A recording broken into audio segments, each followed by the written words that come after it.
E aí, sétimo ano, tudo bem? Bom, eu montei uma aulinha de revisão para o capítulo 2, porque esse foi um capítulo que a gente fez ele toda à distância, praticamente. Então, pega os livros de vocês. Eu utilizei imagens, principalmente do livro de atividades, porque ela tem uma parte de resumo, muitas gravuras boas, tá? Então, eu vou explicar mais uma vez para ver se tira as dúvidas de vocês, ok? Bom, eu vou começar do começo com as cadeias alimentares, vamos passar rapidinho por elas. Cadeia alimentar revela o fluxo de energia. Que energia é essa? Alimento. Tudo começa, toda energia do mundo, de todos os animais, de todos os seres vivos, inclusive a sua e a minha, ela vem do Sol.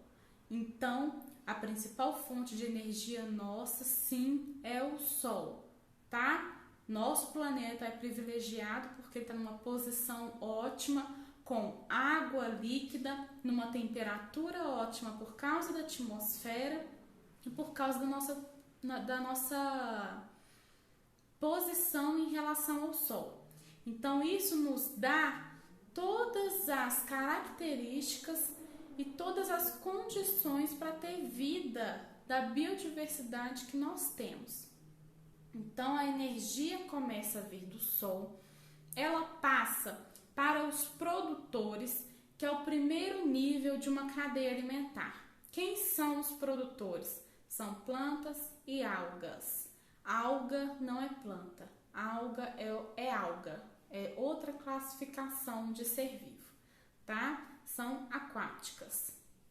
O que plantas e algas têm em comum? Elas têm uma substância chamada clorofila, é um pigmento que capta essa energia do Sol, capta essa luz e que vai transformar o processo de fotossíntese. O que é fotossíntese? É o processo onde os produtores produzem energia que a gente consome.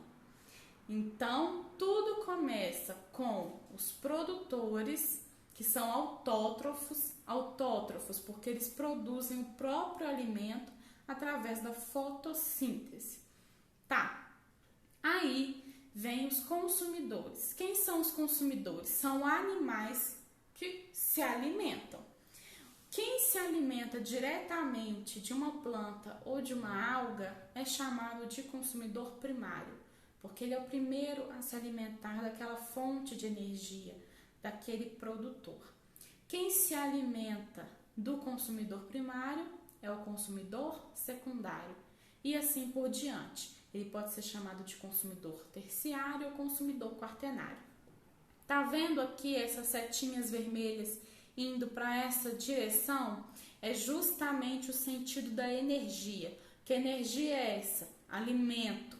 Então veio a energia solar, passou para a planta. Como? Fotossíntese. Energia é alimento. A planta precisa fazer um processo a mais que a gente só come. A planta não. Ela tem que fazer o alimento dela. Como que ela faz isso? Fotossíntese. Beleza. Ela fez fotossíntese, passou essa energia através da alimentação para os outros animais.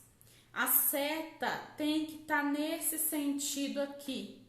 Não é porque o gavião se alimenta de cobra que a setinha tem que estar assim. Porque está errado. Aqui fala do fluxo do alimento. Então, a cobra serve de alimento para o gavião. Por isso que a seta está indo para o gavião, por exemplo. Aí, a gente tem um outro nível trófico que a gente chama de decompositores. Quem são os decompositores? Fungos e bactérias. Presta atenção. A planta, para fazer seu próprio alimento, ela usa gás carbônico, água, nutrientes do solo, adubo. A gente não tem que pôr adubo na plantinha. Ela não come terra. Você tem um vaso de planta, a terra não está sumindo. Ela come o adubo, os nutrientes que estão lá. Beleza. Ela pegou isso, pegou a energia do sol para produzir todo esse alimento, produziu o alimento dela, de quebra produziu o oxigênio para a gente respirar. Ok. Aí vem os consumidores, comem essa plantinha. Aí vem um outro consumidor, comem o animal que comeu a plantinha. E assim por diante, vai se dando essa cadeia alimentar. Chega o decompositor, todos os animais e plantas um dia vão morrer. O que acontece? Nós somos feitos do que a gente come. Então, o que você se alimentou vai formar você, vai formar suas células. Vai formar seu cabelo, vai formar sua unha, sua pele. Se você machucou, fez um corte no braço, como é que ele vai se regenerar? Vai formando novas células. De onde ele tira esse monte de célula? Das proteínas que você está comendo, do carboidrato que você come, da planta, do animal que tu comeu, tá bom? Beleza. Esses decompositores, depois que todo mundo morre, eles vão destruir esses nutrientes que formam o ser vivo. Eles destroem, desmontam esses nutrientes como se o nutriente fosse uma peça, um quebra-cabeça montado ou um Lego montado. Ele desmonta em pecinhas menores e devolve isso para o meio ambiente. São sais minerais, são os micronutrientes. Então, o decompositor devolve todos os nutrientes que estavam nos animais, nas plantas, devolve para o solo, para outras plantas utilizarem aqueles nutrientes como adubo e crescer. Para quê? Para ela servir de alimento e de energia para outros seres vivos e assim todos os seres vivos terem condição de viver. Então, os decompositores, eles retornam, eles fazem um retorno do ciclo de todos os nutrientes. Então, a cadeia alimentar é muito mais do que só uma cadeia. Ele é um ciclo também por causa desses decompositores, tá? Aí, a gente tem um fluxo de energia, que eu tô falando, que é a seta, que é justamente para onde esse alimento está indo. O capim é o produtor, ele tem um montão de energia e ele chama produtor porque ele produziu essa energia através da fotossíntese. Aí o inseto se alimentou desse capim, ele é o consumidor primário. Aí vem o sapo, consumidor secundário. Aí vem a serpente, consumidor terciário, vem o gavião, consumidor quaternário. Esse fluxo de energia, que essa cetona curva em cima, ela vai aos poucos diminuindo, porque cada animal gasta energia durante a sua vida, fazendo suas coisas, vivendo, tá? Então eu gasto minha energia batendo meu coração, respirando, reproduzindo, sei lá, fazendo coisas da vida e vivendo, existindo. O simples fato de você existir gasta energia. Então, a energia, se eu fosse um sapo, a energia que eu vou ter disponível para a serpente já é um pouquinho menor, porque esse sapo, ele gastou energia para viver. Então, essas energias que você adquire da alimentação, você gasta um pouquinho para viver. Não é o óbvio. Você come para isso, se alimenta para isso, para sobreviver, tá? Para ter energia para sobreviver. Beleza. Então a gente vai falar da fotossíntese para dar um pouco mais de ênfase nisso. A fotossíntese, ela é diferente da respiração. A fotossíntese produz alimento. A gente não faz fotossíntese, não precisa. Você come um prato de comida, tá tudo bem. A sua fotossíntese é essa, entendeu? É comer o prato de comida. O do leão, ele caça um bicho, come, tá tudo bem, tá? A planta não tem capacidade para isso, então ela precisa fazer seu próprio alimento. Como eu disse, ela usa gás carbônico, que é esse dióxido de carbono aí, é o gás carbônico, que é esse que a gente solta na respiração. Usa água, não está escrito aí, mas ela usa os nutrientes do solo também, através da luz, que é captada pelos pigmentos. Que pigmento é esse? Clorofila, que deixa ela verde.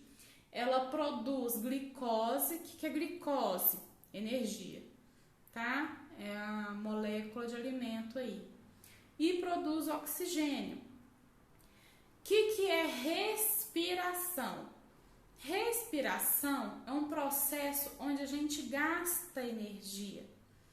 Então, a gente utiliza o oxigênio, todos os seres vivos, plantas também respiram, tá? Para gastar esse alimento produzindo energia para a gente viver, tá bom? Então, a respiração é quase um processo contrário da fotossíntese. Enquanto a fotossíntese produziu o alimento, a respiração usa o alimento para produzir energia, tá? É um processo complementar, inclusive. A planta faz fotossíntese e faz respiração também, porque a partir da respiração ela vai ter energia para viver sua vida. A planta, ela reproduz, a planta, ela precisa fazer evaporação. Imagina, sugar toda aquela água para evaporar lá para cima, para fazer rio voador. Que loucura se ela não tiver energia para isso. Ela tem células que funcionam, tá bom? Então, ela é um ser vivo, ela precisa de energia. Para isso, ela respira, tá? Então, são dois processos que a planta faz. Nós vamos estudar a planta ainda, a gente vai dar um foco muito maior nisso depois. Aí, a gente tem as teias alimentares. A cadeia é um negocinho só. E ela, a gente viu que ela ainda faz um ciclo aí por causa dos decompositores. Agora, imagina que você tem várias, certo? Embolaram tudo. É teia alimentar, é isso aí, tá bom? Então, teia alimentar, estão todos os seres vivos, que é o que acontece na natureza. É todo mundo se alimentando de todo mundo, é uma loucura mesmo, tá? Não é aquele negócio certinho, a serpente só come sapo. Não, tá bom? Então, todo mundo se alimentando de um monte de coisa, uma dieta muito variada. Então, a teia alimentar são muitas cadeias alimentares entrelaçadas, mas a gente consegue desvendar isso aí. Procura o produtor, procura a planta. Quem que é a planta? A planta aí. A gente tem um buriti, que é um fruto, então ele é um vegetal, ele é um produtor. A gente tem aqui uma graminha, tá bom? Opa, perdão. A gente tem uma grama. Então, vou seguir, por exemplo, uma cadeia aqui do buriti. Buriti aqui, uma frutinha. Esse buriti, então, tá vendo que aqui ele pegou sais minerais? Sais minerais são nutrientes. Estava lá no solo, a planta pegou sol, água, gás carbônico, tá vivendo sua vida, fazendo sua fotossíntese, tá? Aí ela produziu a energia necessária para ela poder viver feliz e tranquila. Aí o buriti serve de alimento para quem? Para a arara. Então a arara, consumidor primário. A arara, ela serve de alimento para a jararaca, que é uma serpente, e para o gavião. Então, tanto a jararaca quanto o gavião, eles são consumidores secundários, porque a arara é primário, já que ela se alimentou da planta. Então, o gavião e a jararaca, consumidores secundários, tá? Aí a jararaca, ela vai servir de alimento depois, quando morrer, para os decompositores. Mas a jararaca também serve de alimento para o gavião real. Então, o gavião, ele também é um consumidor terciário. Porque se eu olhar aqui, produtor, consumidor primário, consumidor secundário, consumidor terciário. Então, o gavião real, ele ocupa 2 níveis. Quando ele se alimenta de uma arara, ele é um consumidor secundário. Quando ele se alimenta de uma jararaca, é um consumidor terciário, tá bom? Então, a teia alimentar é isso. Tem essa complexidade porque na natureza acontece dessa forma. Os animais têm uma dieta muito diversificada. E eles não estão interessados em saber se ele é só consumidor primário ou secundário, tá bom? Depois, quando todos os seres vivos morrerem, todos eles vão ser decompostos por bactérias e fungos.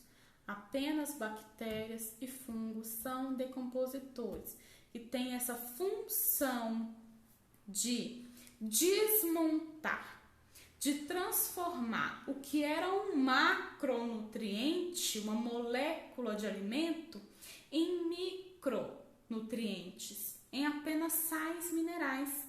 Ele retorna esses sais minerais para o solo e quem usa para voltar a crescer?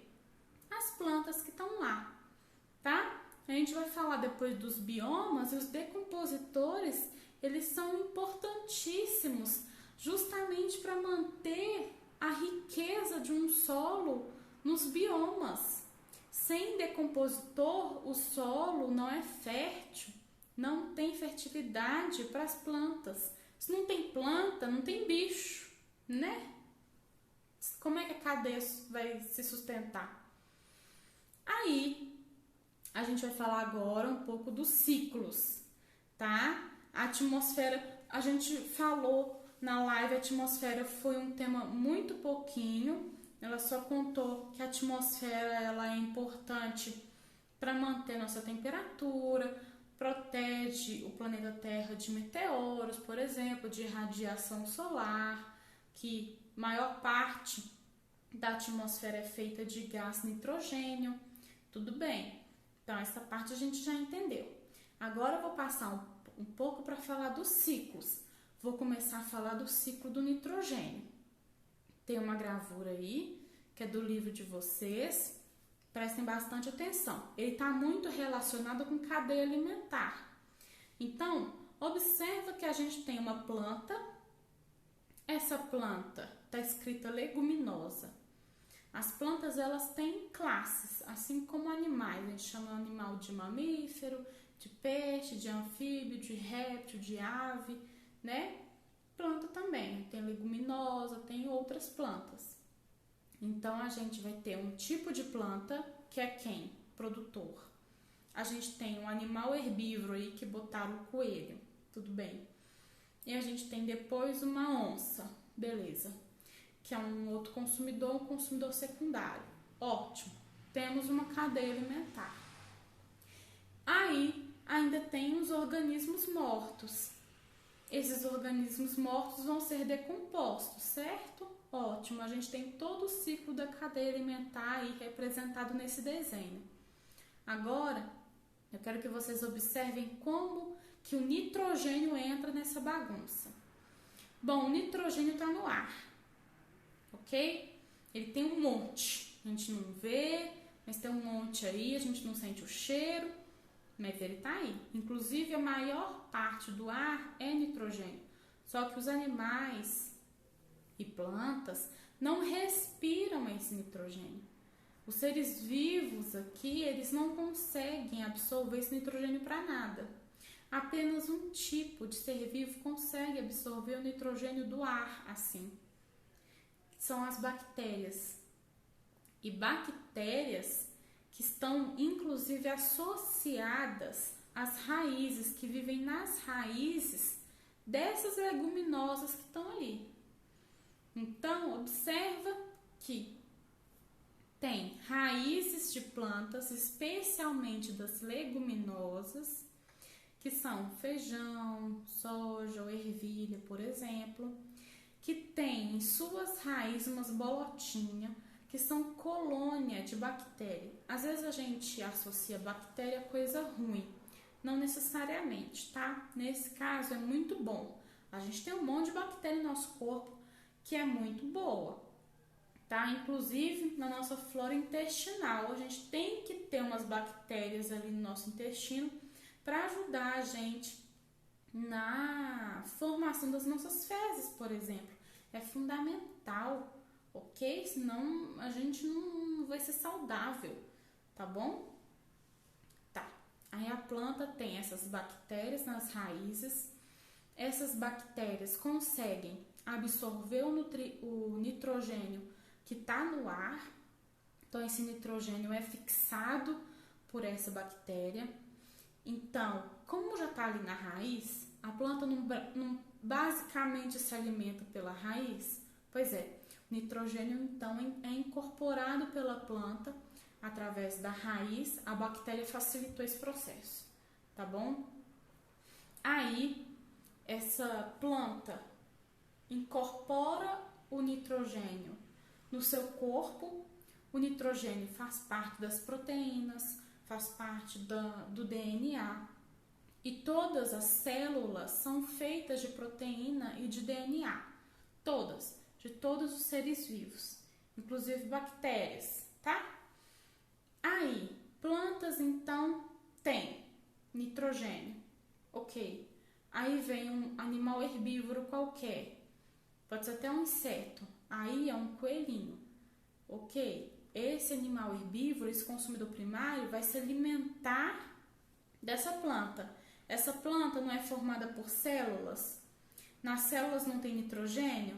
Ele então comeu nitrogênio.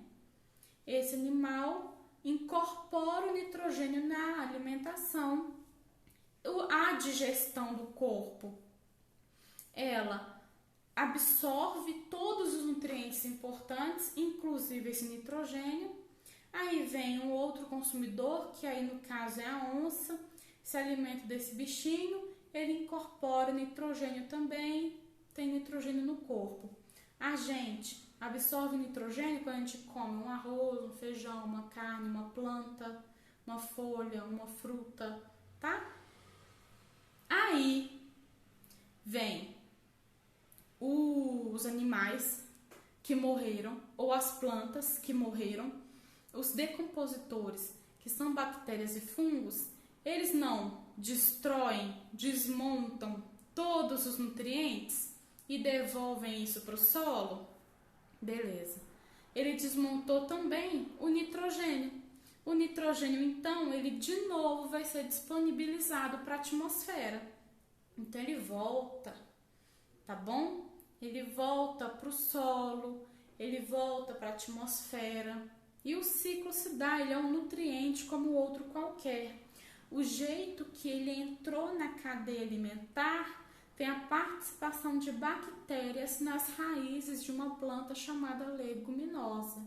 Apenas essas, tá? Muitos agricultores, todas as plantas precisam de nitrogênio. Muitos agricultores gostam de fazer uma coisa que eles chamam de rotação de cultura. Plantar sempre uns feijões ali no meio da plantação de outras culturas deles, porque esses feijões, eles têm essas bactérias. Para não gastar dinheiro jogando nitrogênio no solo, essas bactérias que tem na raiz do feijão, faz isso de graça, ele só precisa plantar o feijão para ele. O solo fica cheio de nitrogênio naturalmente do ar, que tá aí, ó. Não precisa nem gastar dinheiro com isso, tá? Eu montei um mapinha conceitual e disponibilizei para vocês no Positivo On. Não sei se todo mundo chegou a ver, mas eu vou explicar de novo para vocês, mais uma vez agora, por meio desse mapa. O que acontece? O nitrogênio, então, ele é muito presente no ar, mas a gente não consegue aproveitar ele do jeito que ele está aqui. E ele é fundamental para o crescimento de plantas e animais, porque ele faz parte do corpo, tá? E ele entra nas cadeias alimentares através das raízes das plantas. A participação das bactérias é fundamental, tá bom? Então a gente começa Falando aqui, ó, do nitrogênio atmosférico, ele está no ar. Ele é fixado por leguminosas, tá vendo? Então, fixação, eu botei em negrito porque é o nome do processo. Fixação do nitrogênio no ar, no solo e absorção pelas raízes das plantas. Ótimo!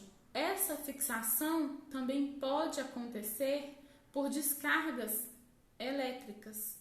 Então, raios podem fazer com que o nitrogênio atmosférico seja fixado no solo também. Mas ele é feito naturalmente por bactérias, tá bom? O tempo todo. Aí, aqui, nas leguminosas, esse nitrogênio, ele vai entrar nos consumidores através da cadeia alimentar pela alimentação.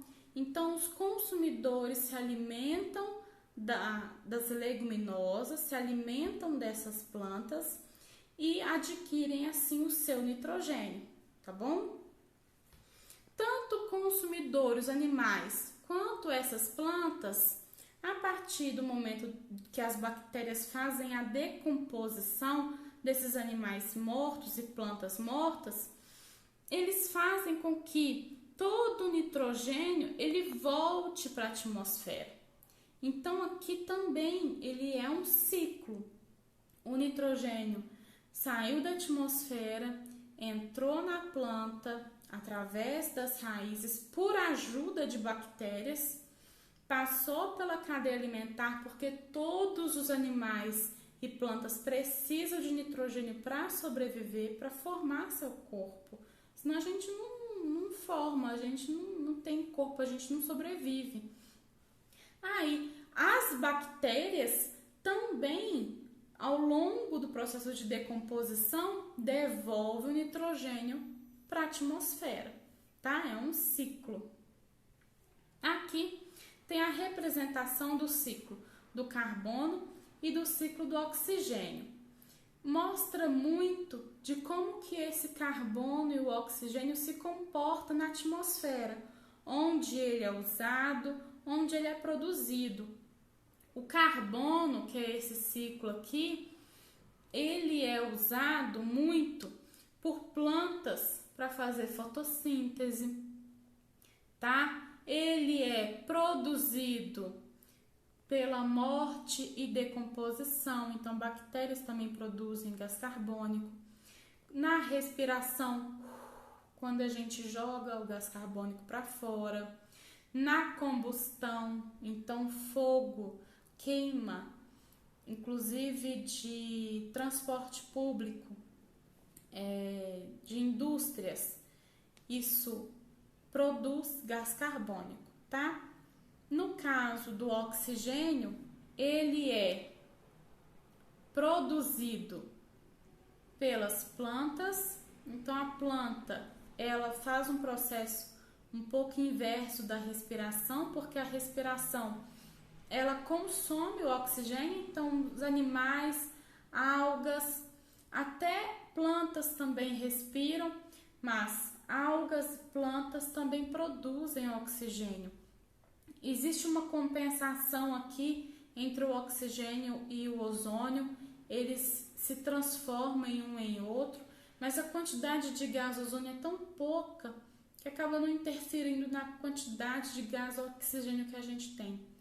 E para ter combustão, para ter queima, precisa de ter oxigênio, tá? O fogo não pega fogo se não tiver oxigênio ali, tá bom? Aqui eu também fiz um mapinha e eu disponibilizei ele para vocês. É o seguinte, esse ciclo do carbono e do oxigênio eu fiz junto, porque eles são praticamente complementares, tá bom? Então, de um lado, eu pus o gás oxigênio, de outro eu pus o gás carbônico. Observa que aqui eu coloquei uma setinha que vai e volta para o gás ozônio, porque existe um pouco dessa transformação de um gás em outro. Mas, como eu disse, a quantidade que existe de gás ozônio é muito pouca, tá? Bom, o gás oxigênio ele é utilizado por fábricas, em queimadas e por automóveis para fazer combustão, para fazer queima. Nesse processo de usar o gás oxigênio, ele produz gás carbônico, tá? O gás oxigênio também é usado por plantas, animais e algas para fazer respiração. Nesse processo de respiração de todos os seres vivos, pode botar bactéria aí também, tá? De todos os seres vivos, sobra quem? Quem que a gente produz? Gás carbônico. O único diferente, que tem um sentido diferente da seta, são apenas as plantas e algas que fazem o processo a mais. Que processo a mais é esse? É fotossíntese.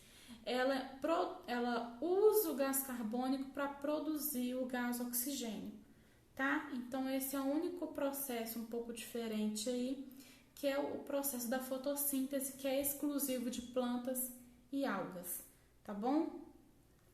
O ciclo da água, eu creio que todo mundo já saiba bastante. Esse ciclo da água, ele começa, a gente pode começar de qualquer ponto, porque ele é um ciclo, né? Mas eu vou começar a falar, por exemplo, da evaporação. A água evapora, a água líquida evapora, a respiração, a transpiração dos seres vivos também evapora a água para o ar. Quando chega na atmosfera, a temperatura é um pouco menor. Então, lá essa água condensa e forma as nuvens, tá? De lá, essa água vai precipitar, ela chove, então ela volta para a superfície e ela pode depois infiltrar, tá bom? Todo rio desemboca no mar e a água, ela sempre é importante ela ficar subterrânea. E muitas vezes a água subterrânea também alimenta alguma nascente ou também acaba desembocando em alguma área maior, algum mar, algum oceano assim também, tá? A gente está terminando, vou falar agora de doenças. Não foi aprofundado as doenças para vocês, mas existem doenças relacionadas ao ar e doenças relacionadas à água. É muito variado o jeito que a gente pega essas doenças, né? Pode ser vírus, pode ser bactéria, no caso da água pode ser inclusive verme, tá bom? As doenças relacionadas ao ar estão muito relacionadas também ao ambiente mais fechado, estão muito relacionadas ao clima. Se o clima está mais frio, a nossa imunidade fica um pouco mais baixa também. Uma imunidade mais baixa deixa o nosso corpo mais fragilizado para qualquer vírus ou qualquer bactéria que esteja no ambiente naturalmente. E a gente tem vírus e bactérias que circulam no ambiente naturalmente, tá bom? A diferença também é que no frio a gente fecha todas as janelas, todas as portas, a gente vive todo mundo junto e é muito transmissível de uma pessoa para outra.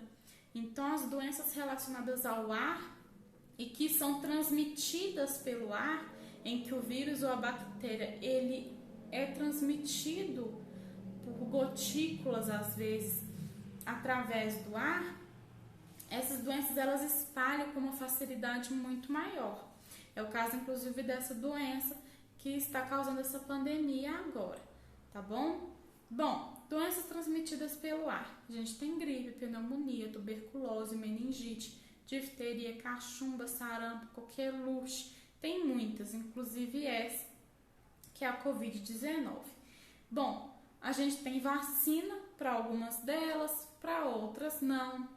A gente tem alguns hábitos que podemos usar para prevenir, como manter o ambiente e as mãos higienizadas. Lavar as mãos é importante para qualquer doença. Se você soubesse a quantidade de doença que a gente se livra simplesmente por lavar as mãos, Nossa senhora, não é só agora que tem que lavar a mão e passar álcool.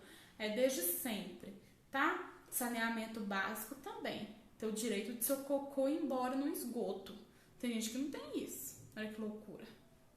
Pois bem, lavar as mãos, manter o ambiente ventilado, mesmo que esteja frio. A gente precisa manter um pouco desse hábito. Às vezes na sala de aula é impossível, tá, gente? Manter o ventilador ligado, porque minha voz não vai lá longe não com o ventilador ligado, viu? Então, calma aí também. Mas evitar essas aglomerações todas, né? Manter aquela etiqueta do espirro e da tosse, proteger para tossir ou para espirrar, tá bom? E manter alguns cuidados, principalmente com a vacinação em dia, tá bom? Existe também uma relação com a umidade do ar, tá? A umidade relativa do ar, ela pode causar um desconforto e problemas na saúde. A garganta, ou as vias aéreas, mais aqui de cima, superiores, quando ressecadas, elas ficam mais propensas a doenças, a infecções também.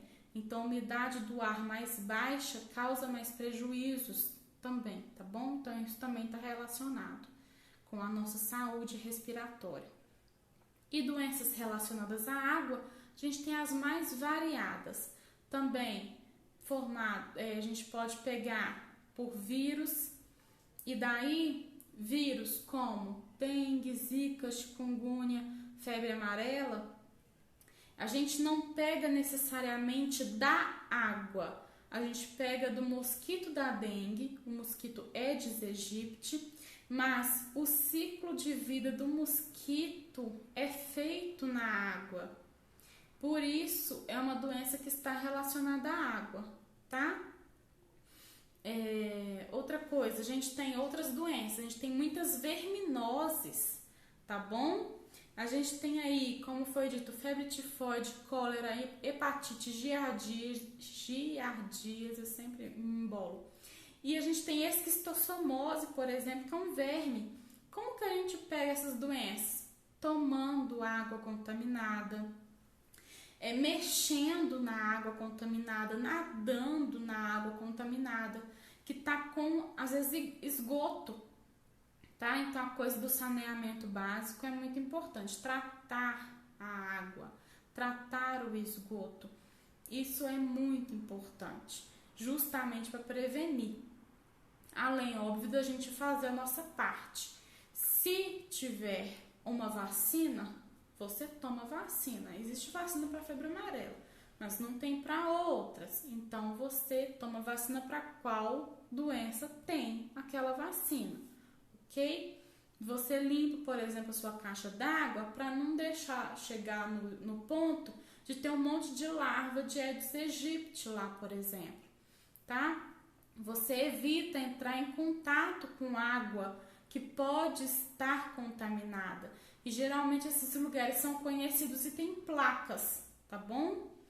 Você também evita de tomar qualquer água, de beber qualquer água que não seja potável. Como é que a gente sabe que uma água é potável? A partir de análise de laboratório. A água tem que ser mineral, tá bom? Você tem que saber que aquela água tá boa, aquela água foi tratada. Tudo bem? Gente, então a revisão foi isso. Qualquer dúvida, vocês me chamem que eu respondo, tá bom? Até!